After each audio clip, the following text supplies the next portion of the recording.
What was loved by poor people until rich people ruined it? Story 1. Quiet, out of the way country cabins sitting by lakes. Now they are overpriced Airbnbs. Story 2. eBay. It used to be so useful to get all kinds of cheap or unique things. Then more and more big commercial sellers joined the club, and eventually eBay itself forgot about what and who made their platform a success in the first place. Story 3. Van life and tiny house living. Story 4. Unrestricted land. Everything gets an HOA now, and they try to force you into their jurisdiction. My family fought an HOA targeting my grandmother's house.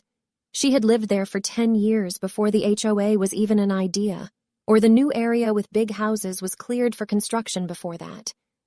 We ended up having rock in her houses, skirting and rock in under her deck, due to not having the money to fight an HOA she never signed on to.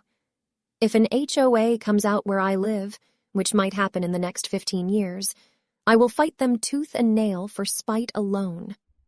Story 5. Houses. We poor people would work our entire lives to own one.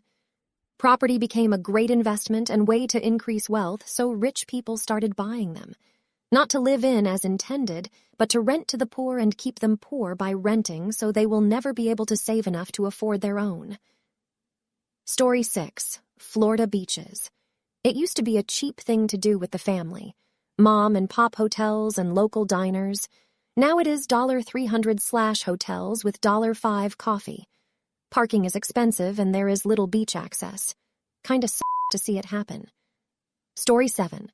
Proper local pubs affected by expanding cities, Manchester in my case.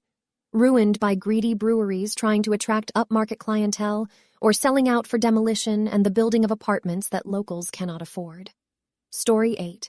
Many ethnic foods in the U.S. The really tasty stuff might be dirt cheap and off the beaten path until the yuppies and hipsters get wind of it. Then it's found in every strip mall at an inferior quality for $30 a plate. Friends, before we continue our video, I want to remind you of the importance of subscribing to our channel. We are also waiting for your comments and likes. Thank you. Let's move on to the video. Story 9. McDonald's. It was originally a place for a quick eat because it was cheap, but now it's just mid-food for high prices. Story 10. Skiing, winter sports. The people who lived in rural Montana, Utah, CO, and WI towns for generations operating independent hotels and ski resorts have been priced out and replaced with massive big ski and real estate corporations. The prices to visit them have utterly skyrocketed over the past 2 decades. Story 11. Wings.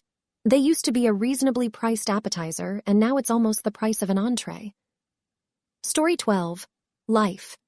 Poor people I knew were always happy with the simple pleasures. Now, even this simple pleasures are almost impossible to afford unless they're necessary, and you break your back to pay for them so you almost resent them.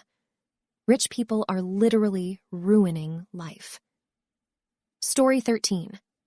It's interesting reading all of the responses here. Really, the underlying issue is, you guessed it, the internet.